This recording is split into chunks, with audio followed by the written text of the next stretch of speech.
दोस्तों अस्सलाम वालेकुम। आज मैं आपके सामने एक वीडियो रखने वाला हूं, जिस वीडियो में बीजेपी के बड़े तेज तर्रार प्रवक्ता सुधांशु त्रिवेदी, जो राज्यसभा के एमपी भी हैं, वो मेरे साथ एक टीवी डिबेट में थे, लेकिन मेरे एक सवाल का जवाब नहीं दे पाए, क्योंकि इन लोगों के पास सिर्फ धर्म के मुद्दे हैं। ये सिर्फ धर्म पर बात करना चाहते हैं, ये सिर्फ देश में नफरत की बात करना चाहते हैं, ये सिर्फ देश में हिंदू मुसलमान की बात करना चाहते हैं। अगर इनके पास देश में मुसलमान की बात खत्म हो जाती है तो पाकिस्तान चले जाते हैं, बांग्लादेश चले जाते हैं, सीरिया और अफगानिस्तान चले जाते हैं। लेकिन देश के जो मुद्दे हैं, रोटी कपड़ा और मकान, उस पर बात नहीं करना चाहते।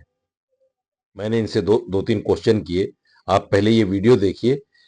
जब सवाल मेरा कुछ और है, ये जवाब कुछ और देते हैं। इनका यही तरीका है बात करने का कि बात को घुमाते हैं। सीधा जवाब बीजेपी के किसी प्रवक्ता के पास नहीं मिलता। मैं आपके सामने एक वीडियो प्ले कर रहा हूं, आप इस वीडियो को देखिए, उसके बाद में फिर बात करेंगे। की बेला है तो ये सारा खेला है, इसीलिए सबको कोई रोहिंग्या के पास जाने की बात कर रहा है, कोई पाकिस्तानी हिंदुओं के पास जाने की बात कर रहा है। ये चुनावों की बेला है, इसीलिए खेला है। देखिए, आपके व्यूवर्स को अच्छी तरह समझ आ गया होगा इन दोनों की तू में से ये क्या बेला है, क्या खेला है। अच्छी तरह समझ गए होंगे सब व्यूवर्स। मैं सिर्फ इतना कहना चाहता हूँ, मैं इतना कहना चाहता हूँ, सवाल ये है कि बहुत पहले से प्रक्रिया चल रही है, चाहे कांग्रेस ने शुरू की या किसी ने भी की, लेकिन मुसलमानों को टारगेट करना, ये क्या हिंदुओं का तुष्टिकरण आज के वक्त में नहीं हो रहा है।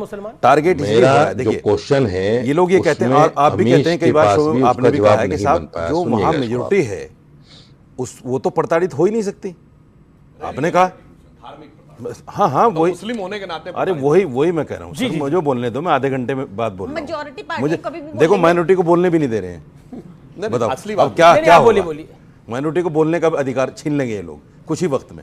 मैं ये कह रहा हूँ कि ठीक है, वहाँ प्रताड़ित नहीं होगी मेजोरिटी, तो फिर आपको ये बार बार कहने की जरूरत क्या है कि हम मुसलमानों को नागरिकता नहीं देंगे? जिसको देना दे दीजिए।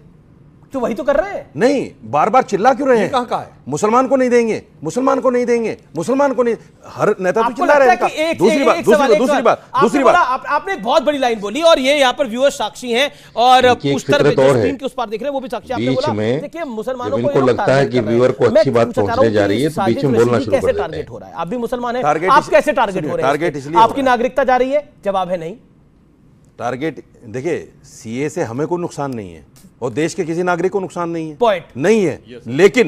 लेकिन जब हम इस बात को कह रहे थे कि भाई जो लोग यहां आ गए उनको खाना पानी नागरिकता दीजिए, तो आप ही लोग चिल्ला के कहते थे ये कोई भंडारा खुला हुआ है क्या? इनको तो दे रहे हैं। नहीं, आप लोग कहते थे ये कोई भंडारा है क्या?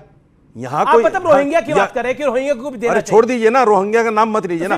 रोहिंग्या का नाम लेके फिर आप तुष्टिकरण कर रहे हैं। किसको दे? जो भी है तो उन्हीं को तो दे रहे हैं। आप लोग कहते थे कि ये भंडारा, यहां भंडारा थोड़ी खुला हुआ है। हम देश के लोगों को देखेंगे, बाहर से आने वालों को देखेंगे।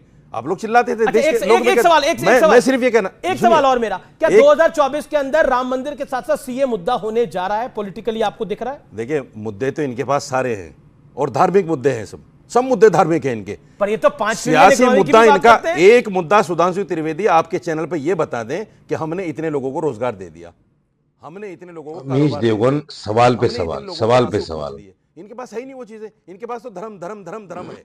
दूसरी बात, जितने लोग पाकिस्तान से इमिग्रेट होकर आएंगे या आ गए हैं, ये गारंटी लेते हैं उनमें आईएसआई के लोग नहीं होंगे। ठीक है, जवाब पॉइंट आया है। जितने लोग बैठे हैं, मैं दावे के साथ कह सकता हूं, आपका वैलिड सवाल है, बहुत सारे लोग आईएसआई के एजेंट निकलेंगे। देखिए पहले भी यहाँ सुधांशु जी को सारे जवाब देने हैं। एक बात ही मैं ये कहना चाहता हूं कि एक बहुत दिनों बाद एक बहुत अच्छी चर्चा हो रही है, इसको सार्थक बनाने का प्रयास करते हैं। डॉक्टर त्रिवेदी बात कही तो मैं बिल्कुल तथ्यात्मक जवाब देता हूं। एक वाजिब सवाल है। हमारी सरकार आने से पहले इंप्लॉई प्रोविडेंट फंड यानी कर्मचारी भविष्य निधि खाते 11 करोड़ ईपीएफओ, यानी जिसमें आप बता दे रहा हूं कर्मचारी अपना पैसा जमा करता है और उसका इंप्लॉयर नियोक्ता भी पैसा जमा करता है। अब इस समय 26 करोड़ खाते हैं। तो इसका मतलब 15 करोड़ लोग ऐसे नए जुड़े हैं जिन्होंने अपने खाते में पैसा जमा करना शुरू किया। उनका कोई 16,000 लोग यूपी में टीचर बैठे हैं जिनको आप सैलरी नहीं दे रहे हो। 16,000 लोग दर कितनी है यूपी में? बेरोजगारी दर बोलिए ना। 16,000 लोग यूपी में बैठे। सारी सरकार झूठ पर चल रही है, और सिर्फ मंत्री से लेकर संतरी तक वो भी नहीं दे रहे। हर आदमी झूठ बोल रहा है। एक आंकड़ा आया पिछले 10 साल से। कैसे बिलबिलाने लगते हैं भाई। आंकड़ा नहीं, झूठा आंकड़ा है। ये झूठा आंकड़ा है भाई साहब, झूठा EPFO का आंकड़ा आंकड़ा झूठा है। सारी सरकार झूठ पे, सारी सरकार झूठा नहीं होता। मंत्री से लेकर एक संतरी मौलाना तक चल रहा है। साहब आप पॉलिटिकल अच्छा, चलिए, IMF के हिसाब से भारत में महंगाई साहब, ये- EPFO का डाटा सैक्रोसेंट होता भाई है। साहब, ये उसको- 600 उसको करोड़ से, कोई- ये 600 अच्छा, करोड़ मुझे- लोगों से वोट ले सकते हैं। लेकिन आप 600 करोड़ से वोट ले सकते हैं ये। अच्छा, हाँ, इतना ठीक है, झूठ बोलते हैं। जवाब। देखिए, अगर बिला वजह के सरकार के आंकड़े गिनाने शुरू कर दिए। 16,000 जो टीचर यूपी में दरबदर ठोकरे खा रहे हैं, उन पर कोई जवाब सबसे नहीं। ज्यादा है पूरी दुनिया में 7.2% के हिसाब से, और G7 G20 कंट्रीज में हम सबसे ऊपर हैं। इस समय महंगाई की दर भारत के अंदर 5.1 है। इकोनॉमिक इशू है, अब तो धार्मिक सुनिए, इशू क्यों? धार्मिक सुनिए, इशू मैं क्यों? वही बता रहा हूं। धार्मिक राम इशू नहीं मंदिर है। सीए। कारण क्या एक है? सेकंड। सुनिए, धार्मिक इशू इन लोगों को नजर आता है जहां मुस्लिम वर्ड कहीं लिखा ही नहीं है, वहां इनको नजर आता है कि मुसलमानों के साथ भेद किया जा रहा है। अरे भाई, मुस्लिम वर्ड उसमें कहीं नहीं लिखा है, उसमें सिर्फ हिंदू, सिख, जैन, बौद्ध, पारसी और ईसाई लिखा हुआ है। कहीं कोई और दूसरा वो क्यों है, मैं भी बता देना चाहता हूं। हम इन 3-4 देशों में देखा जाए तो हम एक सेकुलर देश है, इसलिए सेकुलर देश के नाते हमारी धर्मनिरपेक्षता की एक कसौटी है कि उन देशों में जो मजहबी रूप से प्रताड़ित लोग हैं उनको हम अपने घर में शरण दें। ये धर्मनिरपेक्ष भारत की कसौटी है। इसलिए हम ये सेकुलर राष्ट्र का क्रेडेंशियल है इसलिए। और मैं एक और कहना चाहता हूं, फिर भी अगर इनको लगता है कि मुसलमानों को इंक्लूड करना चाहिए, तो मैं कहना चाहता हूं ये वही हो गया कि एक झूठ बोलते हैं, फिर उसको छुपाने के लिए दूसरा बोलते हैं, फिर उसको छुपाने के लिए तीसरा बोलते हैं। नहीं है, मोदी के हिंदुस्तान में महफूज है। पहले तो कहेंगे मुसलमान को डर लगता है मोदी के हिंदुस्तान में, अब सीए में कहेंगे आओ मेरे भाई स्टैंड एक बार क्लियर कर लीजिए। ठीक है, निजाम में एक सेकंड में आ रहा हूं। निजाम मुस्तफा से ज्यादा महफूज पाकिस्तान में तो है ना, तो हम कहें विचार करेंगे। मैं आप ही से कहता हूं, अगर निजाम मुस्तफा पाकिस्तान में होता तो ये हिंदू वहां से इमिग्रेट होके नहीं आते। पर है तो सही उधर। मैं दावे के साथ कहता हूं, और किस लिए आ रहे हैं? वहां निजाम मुस्तफा है ही नहीं। वहाँ इस्लामिक देश है पाकिस्तान। नहीं नहीं, वहां इस्लामिक देश, वो मुसलमान देश है। हाँ, तो इस्लामिक देश नहीं है है, ना। अब इस्लामिक नहीं है। मुसलमान देश है, इस्लामिक अगर मुसलमान देश अलग हो होते गया, तो इस्लामिक देश अलग हो गया। नहीं आते वहां से। अच्छा, ये मुझे डिफरेंस बताइए। मैं मगर वहीं जहां मुस्लिम मेजॉरिटी में है, काबुल में भी फटते हैं, पेशावर में भी फटते हैं, सीरिया में भी फटते हैं, इराक में भी फटते हैं, पाकिस्तान हिंदुस्तान में नहीं फटते हैं। इस्लामोफोबिया क्योंकि यहाँ पे 70 साल से हमारा सेकुलरिज्म था, वहां नहीं फटते, क्योंकि यहाँ पे 70 साल से कांग्रेस और कम्युनिस्टों का सेकुलरिज्म था, इसलिए नहीं फटते। अच्छा, आपका जब से आया है तब से नमाज पढ़ते हुए लोगों को पुलिस वाले लात मारते हैं। सुनिए, ये आपका सेकुलरिज्म। वो गलत था, वो गलत है। का सेकुलरिज्म ये था कि तोप लगा के मस्जिद उड़ा देते थे। चेकोस्लोवाकिया, रोमानिया, चेकोस्लोवाकिया को छोड़ो, भारत में आइए। और चाइना का सेकुलरिज्म भारत में आइए।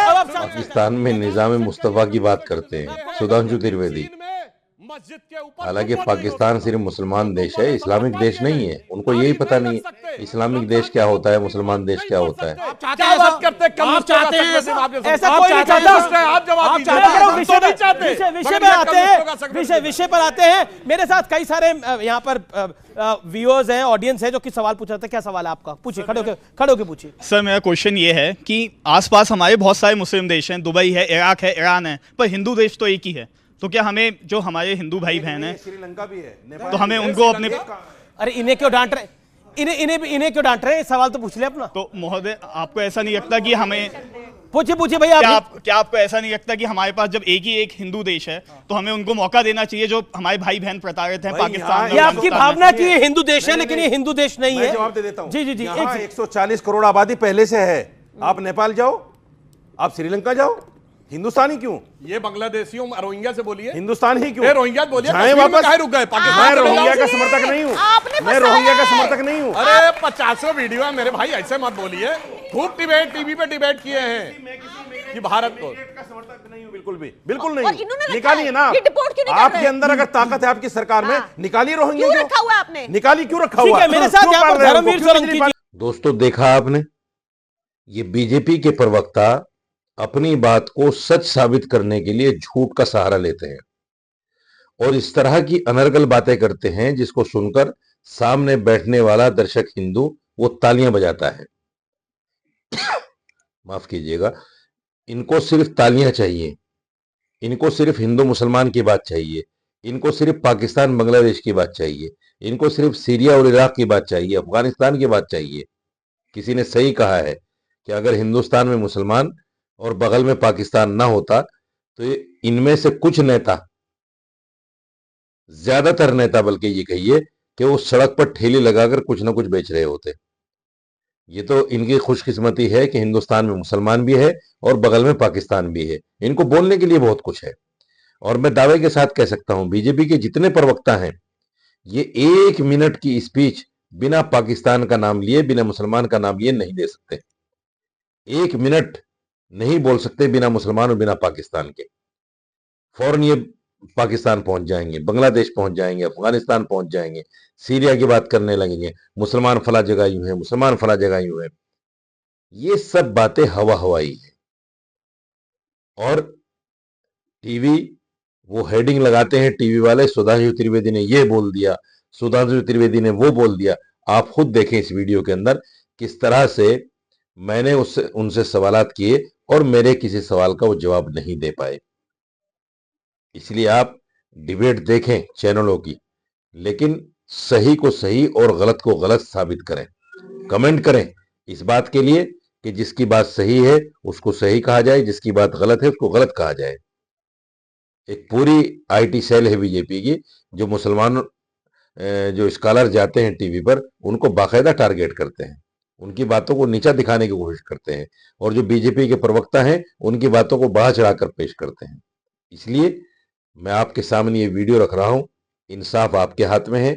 आप देखकर बताइए कि इसमें सुधांशु त्रिवेदी ने क्या एक भी लॉजिकल जवाब दिया? क्या मेरी कोई बात का जवाब उनके पास बना? आप ये वीडियो देखिए और कमेंट जरूर कीजिए।